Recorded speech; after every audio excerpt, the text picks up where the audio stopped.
Whew, and we are live. Awesome. Amazing. Hi, Carrie. How's it Hey, going? Manjeet. Going awesome. How are you? Awesome. Yes. Always awesome. Yes. That's kind of our thing. Yes. The Awesome other is the thing. baseline. Yes. Yes. Yeah. Carrie used to ask me how I was doing, and I said awesome so many times. She's like, "You're not allowed to say that anymore. Like, your baseline is awesome. So, like, give me something else. That's Yep, we gotta come same up as with new okay." words. Yeah, yeah, exactly. But yeah, I'm so glad you could join me in this chat. There's Yeah, so many things that come up when we're talking that I figure other people might find a lot of value in the insights that we uncover and then we dig up. So for yeah, sure. so maybe we jump right in. Yeah, let's do it. I appreciate you having me too. I always enjoy having those conversations, so I hope Yeah. that everyone else enjoys it as well. Yeah, absolutely. Absolutely. So the something that I want to start with was just so illuminating for me is an idea that you brought in from the world of elite athletics, right? From Sure. coaching sports and coaching athletes and coaches, and it's the idea of a get back coach, which is so Okay. fascinating. So if you want to explain what that is, maybe we can talk about it. Yeah, for sure. So I actually read about the Get Back coach. So Sean McVay, who's the head coach for the Rams, he I was reading an article and he talked about how he's just a really passionate coach, right? And he would tend to be so fully present and engaged in the game, right? That he's not recognizing maybe where he is on the field. Mm, And so after I guess receiving penalties, he recognized that he needed a coach, right? Like a get back coach to keep him on the field or off the mm, field rather, and from getting penalties or whatever the yeah. consequences were. And so the Wild. one thing that I really just loved about that was one, he had the awareness of Yeah. like an area right in his own game that he needed additional support to allow him to kind of be his best self, right? He needed that extra guardrail, Yeah. um, which so one, that awareness piece is just critical.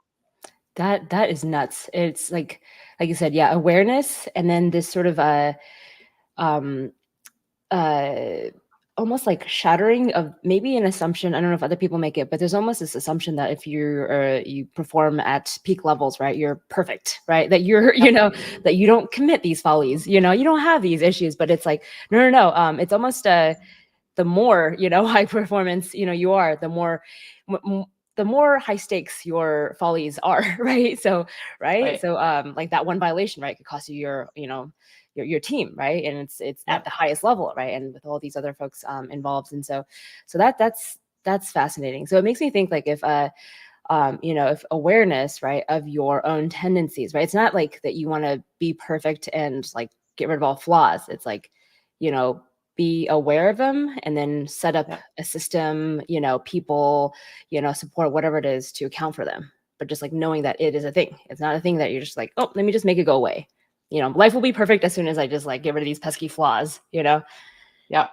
Well, we're all human, right? And the sooner we recognize that we're all human and we all have those pesky flaws, as you just put it, Yeah. it's not like, to your point, it's not how you get rid of them, but it's Mhm. more of how do you accommodate, right? How do you live within your strengths and Mm, then set up that environment that allows you to kind of, you know, accommodate for a weakness, right? Or maybe not a weakness, but like just an area that's not as strong.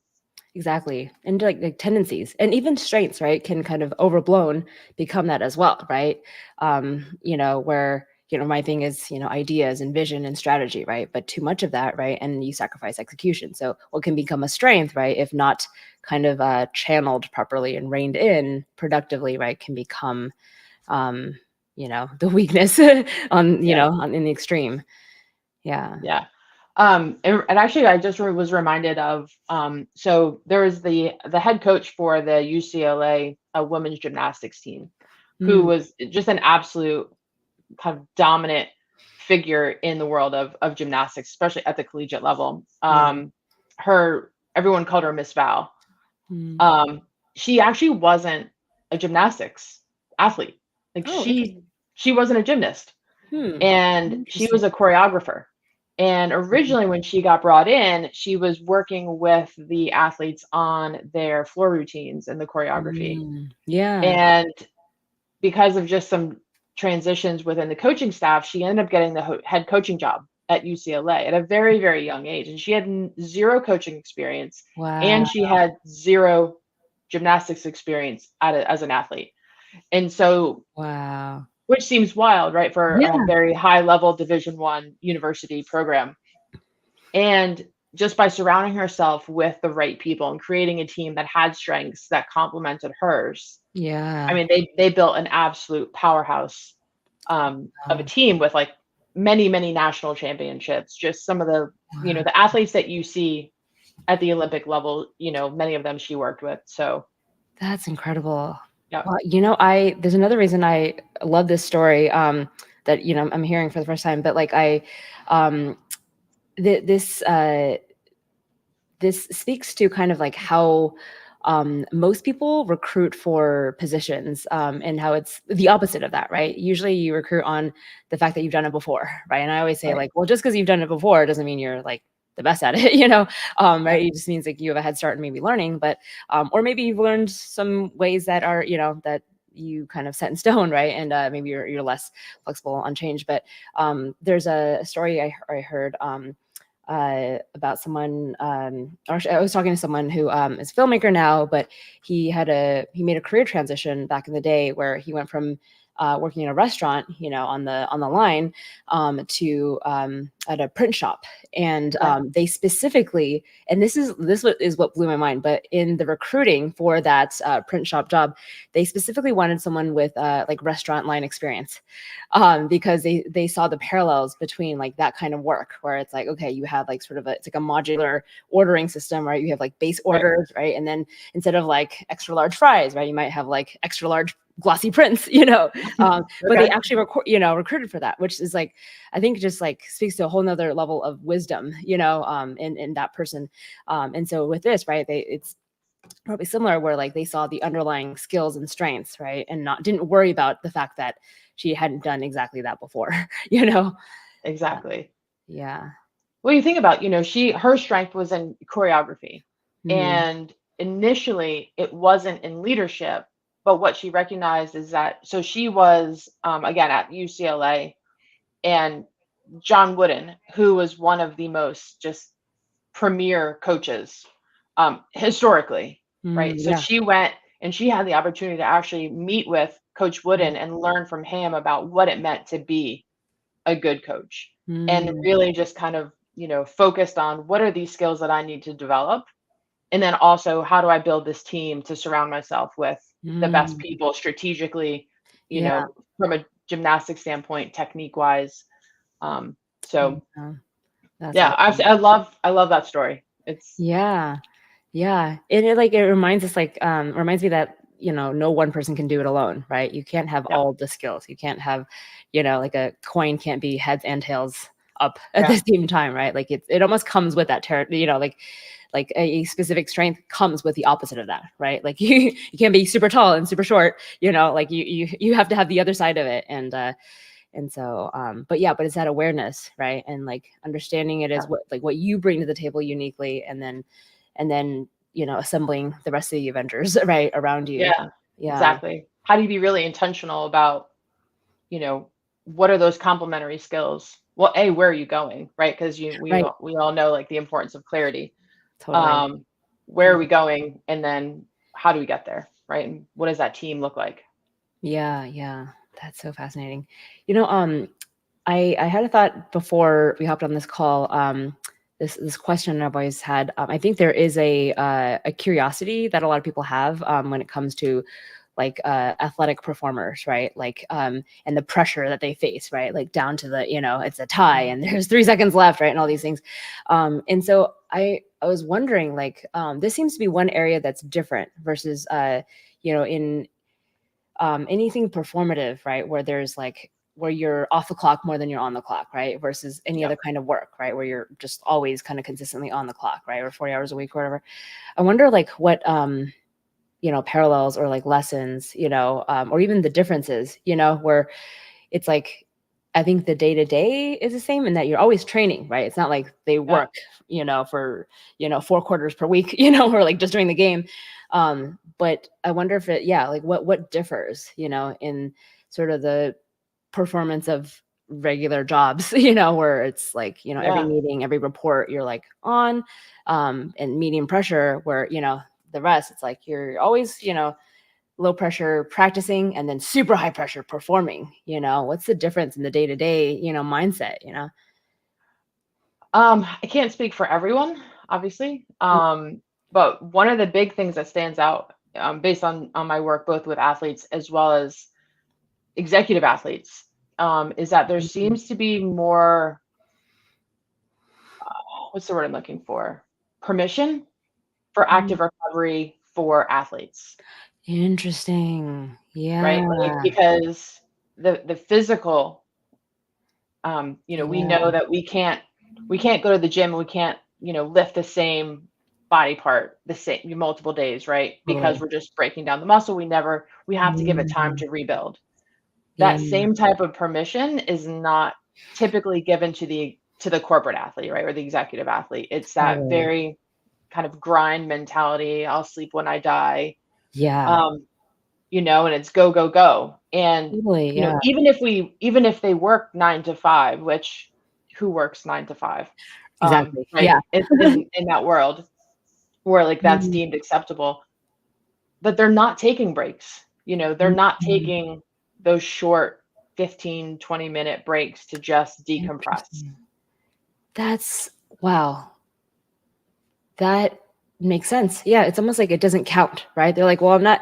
It's like, like I don't need rest because what I did isn't worthy of it, where it's like, you go Exactly. and play an extreme game, of hockey or, boxing, whatever, you're like, okay, you need to, there's like that recognition. But with this, it's Yeah. like, yeah, you went, go, go, go for 80 hours a week for months. And, there's not that recognition that it's deserving and needing of rest in the same Yeah. way, right? Exactly. Or Physically and mentally. even or even just within the day.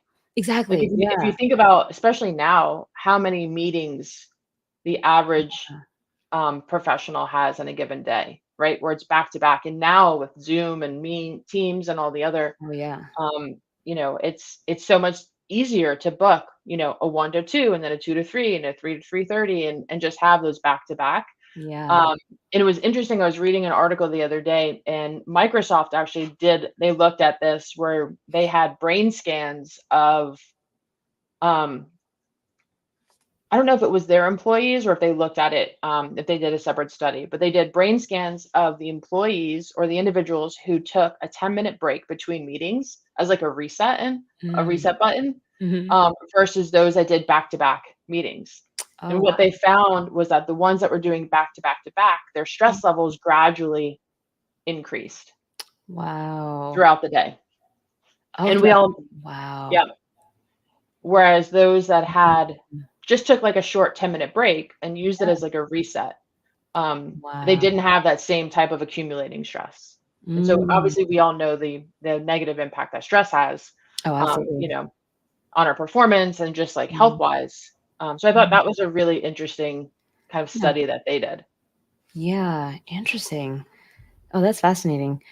And it's funny, like, our approach to work, right? Like and this is why I was kind of interested in exploring this parallel, to see if it might be worth looking at work like, a sports performance, right? Or, a Yeah. game where it's like there's an official start, right? And then you take those breaks and it's more intentional, where especially like you said, like these days when everything's remote, you're just like kind of constantly in a buzz of work, like it's like you're Yeah. never super on and you're never super off, or fully on or fully off, right? You're always like, Yeah. In this gray low zone. key checking your, email, or like, kind of Yep. sending, messages here and there. And then like, and there's meetings all the time. And when you don't have defined breaks, right, you're always like having to kind of rest because your body needs rest. So it like finds some way. So then you check out for part of that hour, right? If you don't get a full Right. 10 minutes, right, then part of it, your mind is like, hold on, like, um, interesting. Yeah.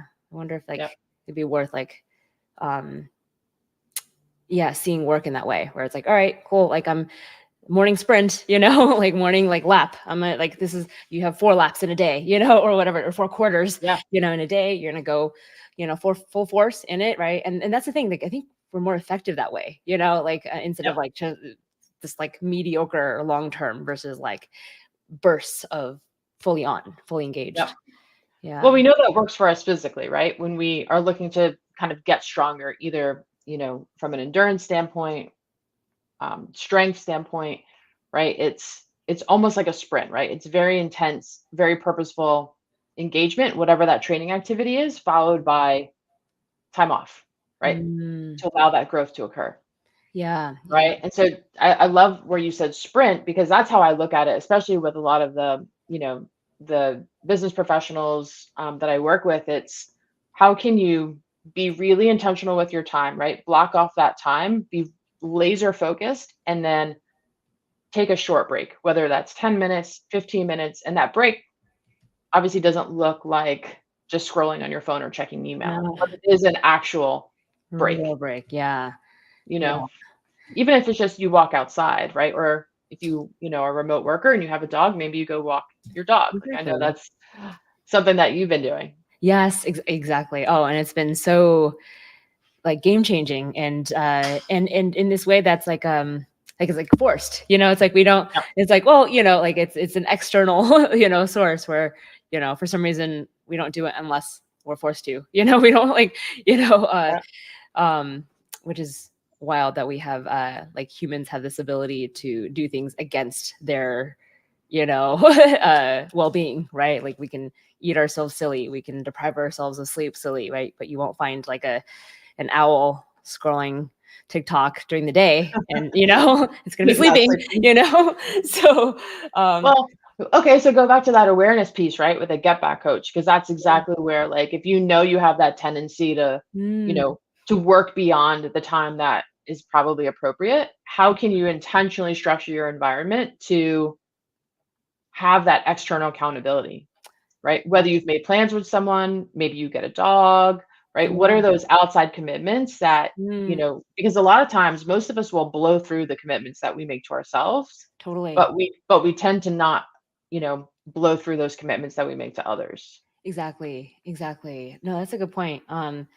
With all the things, right? There's because I think philosophically we have, you know, I've always like wondered this, like why are we able to kind of destroy our lives, and like animals kind of naturally know when to stop eating, when to, you know, Yeah. and when to run, you know, when to, you know, like save food. And it's like it's because I think we have this consciousness, right? This agency, right? So if we can make choices, right, like we have to be able to make bad ones, right? Or like, you know, Yeah. maladaptive ones. And so it's like it comes with the territory, right? Like if we want this human consciousness, right, there's going to be the ability to choose things that are not, you know, don't service, you know, service beyond the Yeah. moment, right? And um, so it's like it comes down to the awareness that that is going to exist. We'll never get rid of that, right? We're never just going to be just like, you know, instinctive animals, you know, or you know, Yeah. and just like be able to do that. We're always going to have the choice to, you know, focus on the now or focus on, you know, making tomorrow good too, you know, like there's that balance. But Yeah. um, yeah. So having, yeah, like you said, like those external, you know, like roadblocks and, you know, Like the guardrails. the guardrails. That's the, yeah, exactly. Yeah. Yeah. Yeah. And we all have some version of the get back thing, right? Like some people, you know, there's like everyone has their, I think we all, if we like are really honest with ourselves, right? We have these tendencies. We have Yep. tendencies that are superpowers to be leveraged, right? And then we have Yep. tendencies that could be, you know, our demise if we let them go unchecked. And I think it's, yeah, like if we're aware and like hone the, you know, sort of special, you know, the gifts, right? And then kind of account for the others. But a lot of times it's like the opposite, right? Like we will kind of dampen, you know, our superpowers, like, and not like kind of see them as legit, you know, if they're not recognized. And then we'll um yeah, just like let our you know, maladaptive ones, you know, overtake us. But Tell me more about that. What do you mean in your experience? yeah. What have you seen? Like where people will dampen their. Yeah, so in my particular case, and I think people with similar sort of tendencies, I think there's like in broad society, right, there are certain values that are valued. There are certain skills, so skill sets, right? Like execution, right? Planning, like operational kind of, Hmm. efficiency, right? And it's even in our culture, like ideas are cheap, right? And so it's like, it's I think for people that are whose skill set, right, or whose strengths or superpowers are um, thinking or ideas or kind of synthesis analysis, right? Um, I don't think there's an easy path to harness that, right? It's like, Yeah. oh no, just focus on one thing and execute. Well, it's like, well, if that's not your gift, Yeah. and just like saying, oh yeah, ideas are, well, at the end of the day, well, actually, they're not. It's like our, like the groundbreaking thing started with an idea, right? And then Yeah. execute on them, right? If we only execute on like B ideas, right, and just get efficient, right, we would just be in like faster and faster, buggies, like Yeah. our corn would just be incrementally, more, have higher yield every year, like, but it takes these things, but there's, but it can be hard to recognize your, and then also Yeah. fit that into society, like kind of develop that into something So that's like that visionary. yeah, yeah, as one example, Yeah. yeah, yeah. Well, I know, like I think about like Steve Jobs, for example, right? As just obviously an iconic visionary. Oh yeah, And where would he be without his partners, I think right? that's what To kind help of with the execute. exactly, yeah, yeah, yeah. I think it's self-awareness, and then like complementary relationships. I think it comes down to Yeah. that. Like it's like this, the Megazord thing, right? We can't do any of it alone, right? Well, we can get like, we can do mediocre, we can live, but Yeah. to thrive, we have to do it together, right? So, There's one of my favorite quotes is a African proverb, and I may mess it up a little bit, but essentially it says if you want to go fast, go alone, but if you want to go far, go together. yeah, I love that. And I love that, right? Because I think it speaks to that point. It's if we want to do big things, we want to do great things, we need to surround ourselves with people that Yeah. will help us to do it, right? Because we all have our own unique strengths. And I know for me, I have a lot of awareness around what those areas are not for Mm, me. yeah. And and so I'm always looking for who are those people that have those complementary skills that Yeah. can help me to, you know, to go further. Yeah. It's like one person's pulling teeth is another's candy store, Yes. the candy store. Yes. That's the wildest thing, right? Sometimes it's hard to envision like that the things that you, find so troublesome, some people love, like it's hard to Like sometimes like get outside your own head and be like, no, no, no. Some people are just that different, from you, you know? yeah. Like Yeah. spreadsheets. I hate doing like building looking at spreadsheets. And I know that there's people in this world that love Right. building like the most robust spreadsheets. And yeah, and I applaud them for it Yes. because Yeah. that is not me. Yeah. Yeah.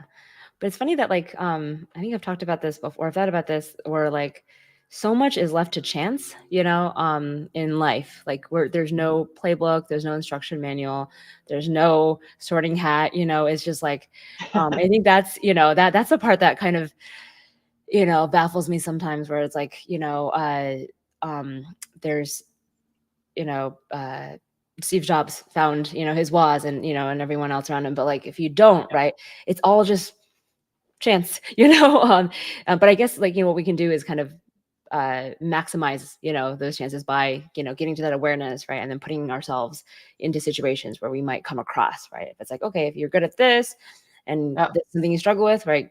Find a place where people who have that skill tend to be, Yeah. Um, yeah, Well, yeah. and I wonder, right? So there's that quote, right? Success is where preparation meets opportunity, Mm, right? yeah. So if you haven't done that preparation, or I wonder to your point, like if you don't put Mm, yourself in that situation to meet those types of people, like if you're not really intentionally thinking about, yeah. okay, what are my strengths? What are the complementary skills? Like, and where am I going to find someone? Where are those Yeah. people likely to hang out? And then how can I intentionally go and find Yeah. them, right? To make Exactly. efforts, to take those steps. So if Yeah, you're not doing that, then yeah, it is probably up to chance, right. That's true. right? And then Yeah. even being aware Yeah, they when could when you meet that cut to the person. base. Exactly, and not you don't recognize them. Yeah, I like that. So you said, preparation plus opportunity, right? Yeah, you have to be be ready for it when you when it comes. Yeah. You have to be able to recognize that, hey, this is that yeah, that And be opportunity. present. I was working with a client who was she was building out an app. It was a health technology program, and she just happened to be hiking in I don't know, I think she was in Arizona, and she got lost on the trail with one of Mm. her friend that she was hiking with, and they just happened upon like these two other guys who were also lost on this trail, and they just were like, okay, well, let's just figure out how we get out together. Yeah. And they just started talking, and it was, how those things happen where it's like that was so serendipitous for them to Mm. meet. But he was, I forget what his position was, but he was like had a direct ability to help her Wow. get her app or her program over the line, um, Wow. where she was getting stuck. And it was just like her willingness to engage with these kind of random people that she met, start talking about, what she was working on. Yeah. Um, so I think those moments have happen all the time, Totally. and we Yeah. just have to be present and aware enough to Yeah. kind of let Mm. them. Yeah, and open enough, right, to share what Yeah, you're like, and vulnerable to share, like, what you're doing, what you need, like, yeah, people can't help you if you don't tell them what you need, right? And so, and yeah, that's pretty cool that they almost had like a test working scenario, right? And sort of the getting unlost together. They yeah. got to see what it's like working together, and to see those complementary skill sets in action, you know. So I know that you do a lot of work and have a lot of knowledge on the different personality types. In your experience, is there, I think about that as like a willingness to be open and curious.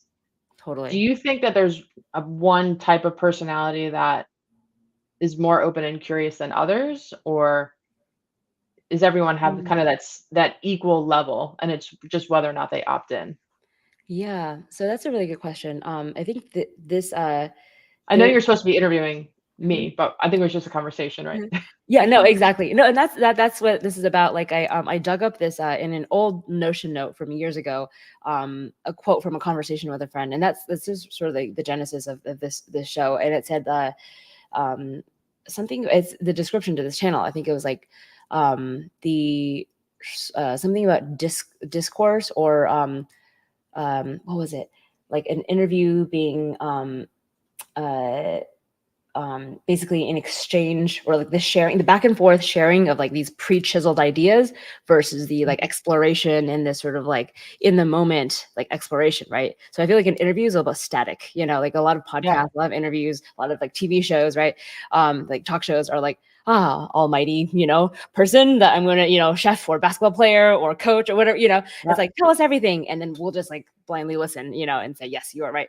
But I feel like there's an opportunity um, to use discourse as this like means of playing with like the idea space between us, right? And actually yeah, debate is the other thing, where it's like where you kind of are poking at each other like, oh, you're wrong, but again, pre-chiseled ideas, right? This is like, hey, instead of like poking at each other or just giving one person the microphone, it's like, let's play with this concept, right? You take your yeah, background of everything you've learned, everything you've experienced, I take my, and then we explore together. I think that's where the fun is. And that's for sure. and because I have so many of these interesting conversations, I'm like, hey, I think other people might, want to want to listen in too, and have them as well. But yeah, so I think a common sort of response to the idea of personality types is like, oh, I think you'll find there are certain knee-jerk reactions, some people have, and one of them is this sort of sense of like being boxed in, like, oh, you're telling me I can't do certain things, and you can't, but really the whole system, the model is about actually awareness, right? It's about Okay. like recognizing, right, that we have there's certain mental functions, right, called cognitive functions, like ways that we use our minds to interact with the world, right, Okay. to take in Yep. information and then to process it, right? And um and it's just a higher fidelity way of understanding them, right? So instead of like traits, right? Like, creative, or open, or, these things that are more like approximations. This is just like a more accurate, I think, picture of like how our minds actually work. So it's more detailed, an accurate way to find your strengths. And the thing about strengths, it's about kind of dominance or natural preferences or natural kind of inclinations. We Okay. use all the functions, right? But similar to handedness, right? You can practice writing with your non-dominant hand, right? But ball comes flying into your face, right? You're going to use your dominant one, right? It's sort of the natural order of things, right? There's one of my favorite stories is that of the donkey that was hungry and thirsty, right? It had water on one side and food on the other, but he couldn't decide, right? And so he died of hunger and thirst. And Oh my so gosh. it's sort of this idea that, like, when we're like philosophically, when we're born, right, the slate can't be totally blank. Otherwise, we can't make decisions, right? We have to prefer something, right? We have to value something more, right? We have to be slightly more hungry than thirsty to go. Otherwise, we just get paralyzed, right? And so, so that's kind of what these are about. Like, we have to have preferred, or dominant ways of using our mental faculties. And so, because of that, right? Some people do have like a more divergent, kind of mental functions, right? Versus, convergent, right? So the intuition function, right? The extroverted version, NE, is about like kind of connecting different things and synthesizing, whereas the introverted one is more convergent, right? And so so it comes down to it's interesting. It's like we have natural gifts and skills, right, and strengths, that and then but how we use them, right, and how we recognize them is up to us, right? So it's like that's the part that's like 100% agency. So you can recognize that, like, oh, you have like let's say the convergent, thinking or intuition function, or maybe maybe you recognize that that's not in your stack, right? That but you can be open, right? Like, you can actively like open yourself up to those things, even if you don't naturally think that way, right? Like, for me, like, I naturally I have to actually like reel in those things, and then actually and so so there are these natural tendencies, but it's less limiting. It's more just, like we said, it's just a clear way to see how things actually are, and just to like to act accordingly, right? Kind of design our lives, the more clearly you can see how you're, the less you're kind of beholden to, or like kind of just an automaton, acting based on your just base instincts, right? Like, the more choice you have, right, the more aware you are, the more kind of choice you have. How I've always kind of heard people talk about being introverted as Mm, one component is that it's very energy draining to be around other people. yeah.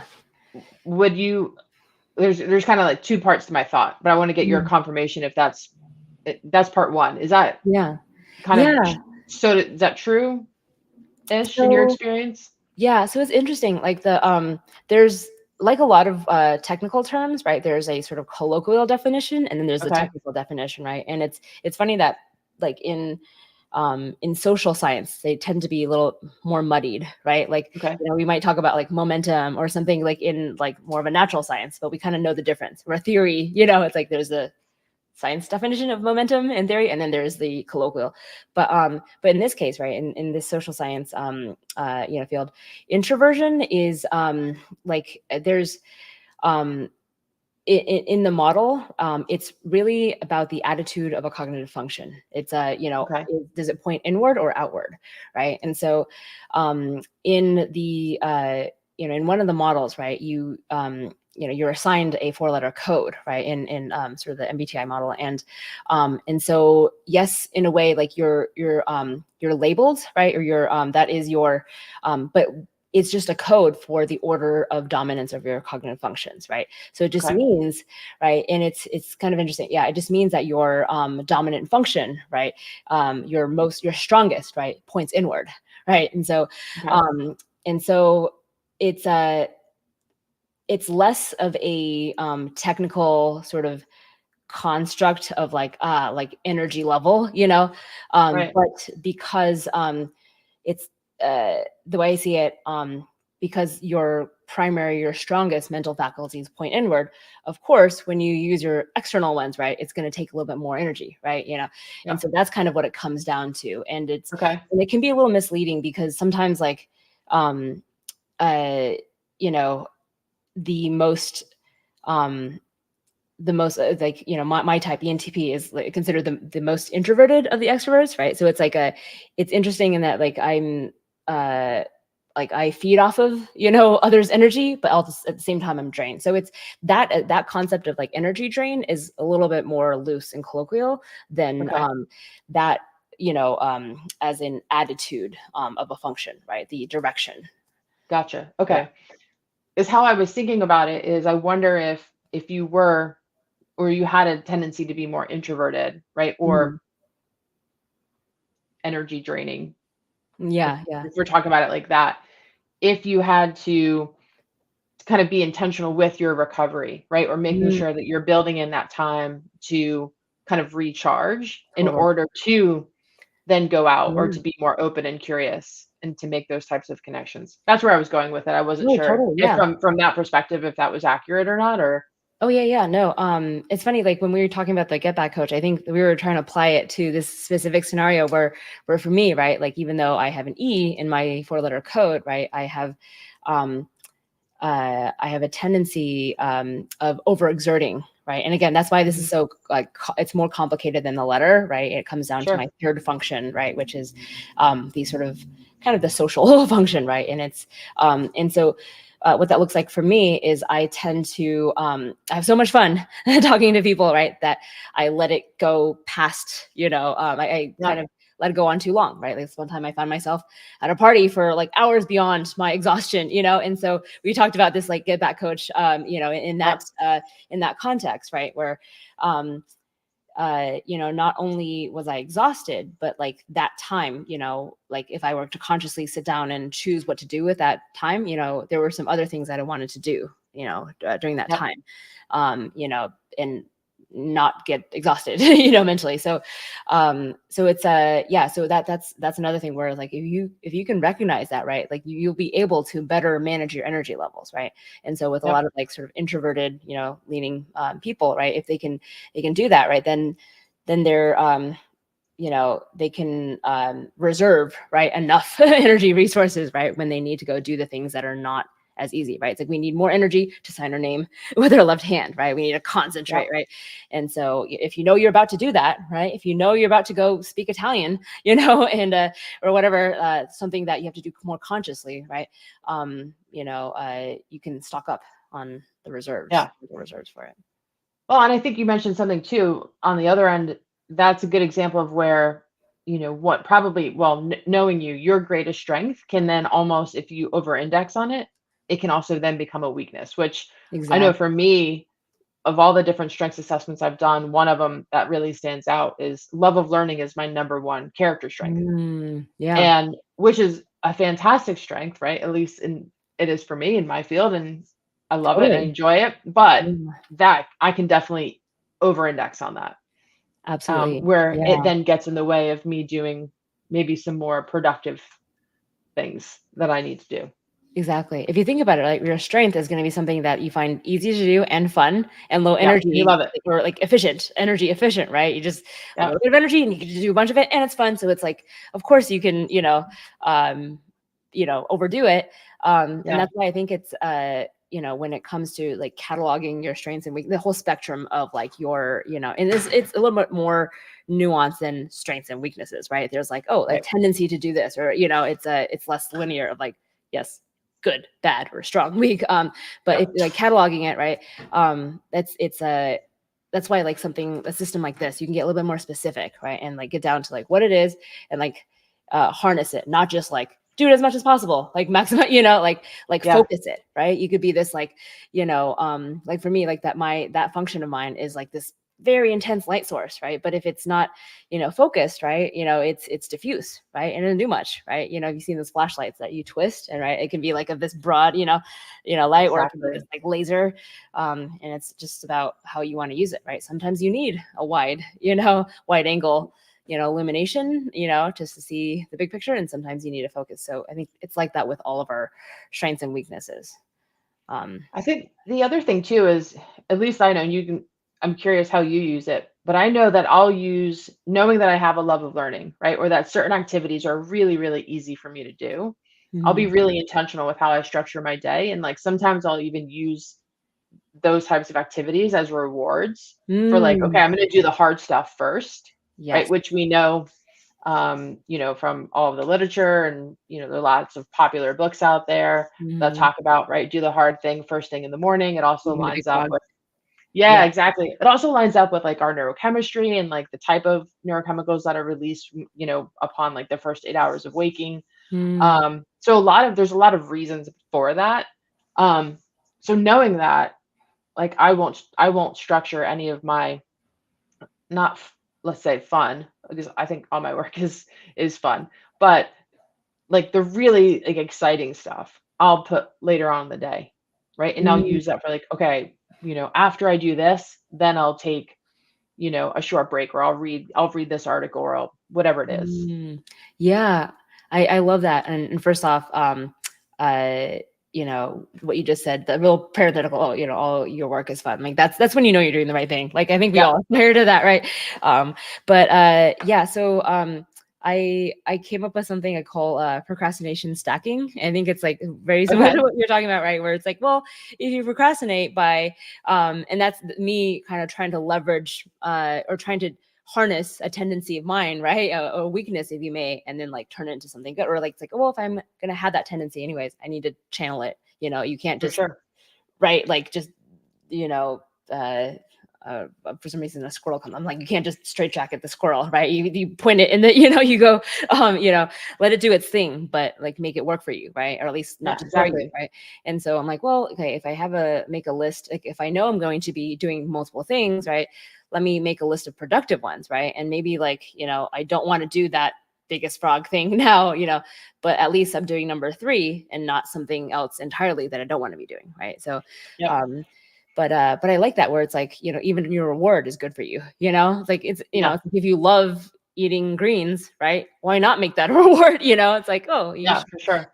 count your blessings, right? Like something good for you is rewarding. It's like a double. It's kind of how I see fruit. I'm like, how can something be so tasty and so good for you? But Yeah. you know, um, but I like that. Well, yeah. Well, it goes back to that awareness piece again. And how are you like being really intentional with like structuring your environment to set you Mm, up for success?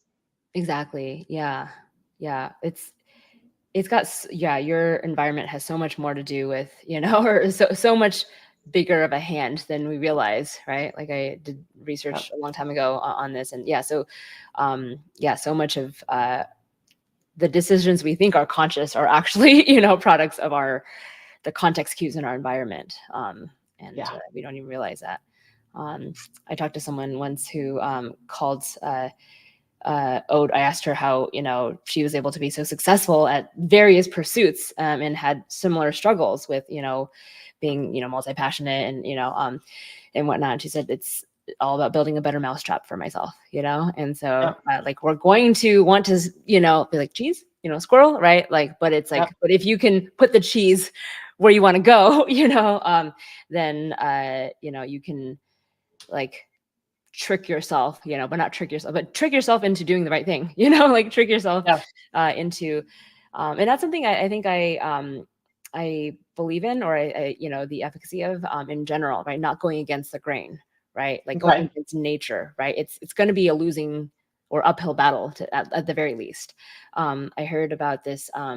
I was on actually a trip where I met in my Airbnb this retired couple, and the guy had a fascinating job where he basically worked with corporations, who had some, operations in sort of developing communities right around the world. Okay. And his specific role, his consulting role, was to um, align the incentives of the local community with that of the bottom line of the corporation, which is like Okay. fascinating, right? Because I mean, like you can only rely on like just brute charity so much, right? It's not sustainable if you just have gala after gala and like the whole standard nonprofit model. And so it's, but if you can align it so that the better that you can the better you do, the better others do, right? It's you don't have to separately incentivize yourself to do it, right? So with the corporations, Yeah. right, you can make it so that I just found that to be such a fascinating job. And I'm like, yes, see, I think it's possible. I don't think things are, I think a simplistic way of looking at things is like, evil and greedy, or like, do good, and like starve, So if you can, How do you right? have those win-wins? Exactly. Exactly. Yeah. And Hmm. also awareness. Yeah. Yeah. Well, it starts with intent, right? That too. Looking for that common ground and Exactly. Yeah. Yeah. Intent. Yeah. It's like the self-awareness, and then the sort of openness, or the, vulnerability to be able to share. Right. And then finding where the commonalities are, and yeah, finding those win-wins. Because I yeah. think, yeah, overall we're much better off, right, if we keep on stacking those. Well, if we all realize that we're all in this together, right? Again, going back to that, we can accomplish so much more if we can find that common ground. Yeah, exactly. Exactly. And I think that's one of the reasons I find these models so compelling, is that like it kind of concretizes that. It kind of Yeah. makes it come into focus, like what this common ground is. And it's like, oh yeah, no, we all use all these functions. It's just like you like using that one, but it's like we all have the same toolkit or a belt, right? But some of us have like sharper pencils, and some of us have sharper erasers. It's like, oh, we all, but it's like, well, instead of like me trying to polish all my tools, it's like, well, you're better at that. You like using your eraser more, and I like using my pencil more. Let's get together. We get to just do our favorite thing all day long. Like that's my like vision for the world, right? That's what liminal is kind of about. Like if we all just get to do that which brings us the most joy, right? And that's usually what kind of provides the most value in the world too. What's your opinion on how many? Obviously, this you won't be able to answer this like factually, but just your opinion on how many people actually get to like live and do the work that they love versus kind of just living in this existence where Mm, they're just kind of going through the motions, kind of maintaining the status quo, right? Like not yeah, too high, not too low. that's such a good question. I think about it a lot actually, and I was just thinking about it the other day, like um, that we have, weirdly enough, it's like we have so many things not stacked against us, but stacked in a particular way, right? We Mhm. have like our parents have thoughts and belief systems and tendencies and strengths, and they have their personality type. And then we have all of our teachers, like a lot of these things just like are just there. It's not Yep. like there's no choice involved. It's just like, and then at so many phases, like there's these influences. It's almost like when we're on social media or like on YouTube, right? Like we think we can watch all the things, but really there's like very strong like nudging forces at hand, right? Like what you're shown, Yep. right? So I think it's like that with life, right? There's so many strong forces, right? Where like it's less of a conscious choice. Like so much of life is less of a conscious choice than we think, right? It's like, oh, you didn't accidentally become a firefighter because it's like no, like you knew many of them, or like your dad was one, or, like a lot of these things, like what Yep. you're even aware of, right? It's just what you're exposed to, and so much of Or it that was exposure. convenient. Yeah, exactly. It was right there, and knew how, right? And it just, I think, I think the number, like whatever that might be, is uh very low, like the number of people that Yeah. are truly actualized, in Yes. um yeah, but at the same time we're so capable of it now, right? Like we have all the modern tools able, we're able to do that, especially as like more and more things can take care of the things that really humans you know or don't need to be doing, right? Like no human gets satisfaction by just like like pressing a button, or shoveling dirt like from one pile to the next. Like there's so I think it's more and more possible. Uh, but I think the rate of this technological change, where all these things are possible, right? It's like whew, we're already there, And it's like, Yeah. but our social kind of the rate of social change of even accepting that, right? I think there's a lot of learned helplessness that's gone on, where like so many people are like, yeah, no, but I have to hate my job. Like I have to have a 9 to 5. And you're like, it's normal to like hate your boss and like, like dread going to Yeah. work. That's why we have these expressions like happy Friday, Mondays, am I right? I mean, we've accepted it, it's yeah. I wonder how much it is that, or if it's people, if it's fear of pushing themselves beyond what's comfortable, Mm, yeah. right? Like I even think about like going back to like elementary school, or really any environment that we're in. And Yeah. someone's like I remember at one point I had taught undergrad a Mm, class in sports psychology. mm, And I would literally we would cover like everything for the, a test I was doing. And I would say, like any questions, everybody's good, nobody raises their hand. It's like crickets. I'm like, yep, mm. okay, thumbs up, like you're good. And they're like, Yeah. everyone's like, yeah, we're great. And then I would like look at the test results and I'm like, what happened?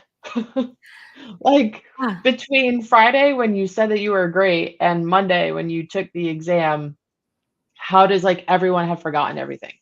Um, Yeah. and so I think about this idea of, what are the environments that we're creating that one allow people to feel Mm, safe enough, right? Whether it's psychological safety or whatever it is, right? To raise their hand and to be vulnerable. totally. Yeah. You know what I mean? And to ask those questions, to engage in those learning behaviors that say like, "Hey, like I don't get this." Yeah, absolutely. And kind of tied into in with that, I've always been fascinated by sort of later career transitions, and so I don't know if that's the situation in your class, but I think broadly speaking, right, like uh for most people, right, undergrad is just like the next thing you do, right? So Right. it's, but when you go back to school at 40 or, whatever, you care, you want to learn the thing, Yep. like you want to be there, right? Oftentimes you're paying for it versus not, or whatever it is. Yeah. But and then the motivation is there, right? And like, and the sort of the what not to do, or where I don't want to Yeah. end up is there in that like your previous career, right? So I think that's part of what fascinates me. But I think most people don't get there, right? I think it's not that most people like hit the jackpot and then they're like, careers are great. It's like, most people, I don't think, wake up to the sort of like boiled frog that they are, Yeah. but I commend the people who who do that, who not just recognize it, but they step away from the, whatever version of a golden handcuff, right? Because there's going to be, right, Yep. like you have to give up something, like to kind of like do, you have to give up whatever you had, right? And then to start over, or like take a risk or whatever it is, that's will ultimately be more satisfying, but you're motivated to do it, so But that's yeah. what it was like for me when I transitioned. Yeah. When I completely left a career that I had a lot of success in, at least kind of how most people define success Yeah. monetarily, and Yeah. um was like, yeah, this is like there's more to life than what Yeah. I've been not being than going up to your point earlier and like hating Monday mornings, Yeah, exactly. you know? Yeah. Yeah. And so it's like, how do we get it right in the first place, right? Like, how do we, make it so that we don't just get on the assembly line, like how do we be more intentional from the get-go, right? And like I said, it's like it's culturally and systemically like a lot of things that, um I think we need to shift, which I think they already are, just like the sheer possibilities, I think, like, that people can envision are expanding, so much. But Yeah. um So I yeah. don't think you have to necessarily get it right from the beginning because I don't know that most people even know what right is. Totally. Yeah. Yeah. When they're in their 20s. I mean, it's very few in my experience of ones that I've worked with that Yeah. have, Yeah. that can definitively say, this is what I want to do for the rest of my life. Absolutely. But I think the difference is there's different ways of putting this, but one way is, I think I've heard mistakes of sloth versus mistakes of ambition, Hmm. where, right, it's like, do you end up in those first careers, right? Like, because that was convenient, because that's what everyone Right. else, or did you choose that, right? Like you said, it's like you don't get it right, but at least did you choose it, where you're like, oh, I'm going to be Yeah. a sword fighter, like, or we're like, well, everyone else is an accountant, mom's an accountant, like, did you make each of those choices consciously, and then I think like you have no regret, where it's just like, Yeah. you made that decision, to try it. Or you can pull like what you've learned from it. Yeah. That's true. You know what I mean? Like there's definitely been positions I've had that I didn't enjoy that weren't a great Mhm. fit, but I Yeah, can look at every one of them and I can be like, that led me to that, which led me to this, yeah, and absolutely. so on, Yeah, you no, know? absolutely. It all sometimes it's hard to see in the moment, but it all comes together. Like at, at Yeah. every moment that you're speaking and thinking, right? That played a part, right? That role, those 6 Yep. months, those 2 years, like they're a part of who you are. And, like it or not, it's gonna, and for better or for worse, right? It's going to color how you think about things and how you make decisions. Yep. Yeah. Well, like I remember one of the worst jobs I had, they sent me to sales training. And in that sales training, in one of the meetings, I got introduced to a book, which quite literally changed the trajectory of my life. Wow. And I was like, oh, well, had I not worked for this company, I wouldn't have gone to the sales training and Mm. I wouldn't have likely gotten introduced to that book, maybe at least at that point. Yeah. And Uh, and so I think we if we think about it, right, and we're kind of reflect, we can likely all point to those types of events. yeah, those pivotal moments that in the moment, I think that's what it is. Like you can only sort of do the best you can at each moment, Yep. right? And then just soak up whatever you can from it, right? Like no Yep. moment is like, oh, well, this is a waste, or this is like like there's life juice to be sucked out of it, right? Even if in the moment Yeah. you're like, oh, I hate this, but like I think all we can do is, make the most of each moment and like enjoy it. And, if you really don't and you consciously recognize that, like do everything, then this like free, conscious being that we have to change it. Right. I think Yeah. that's all it is. Right. Like, hey, do I like right now or no? Do I like, where tomorrow's headed? Or if so, cool. Like lean into it, like dig in. If Yep. not, well, what can you do? Right.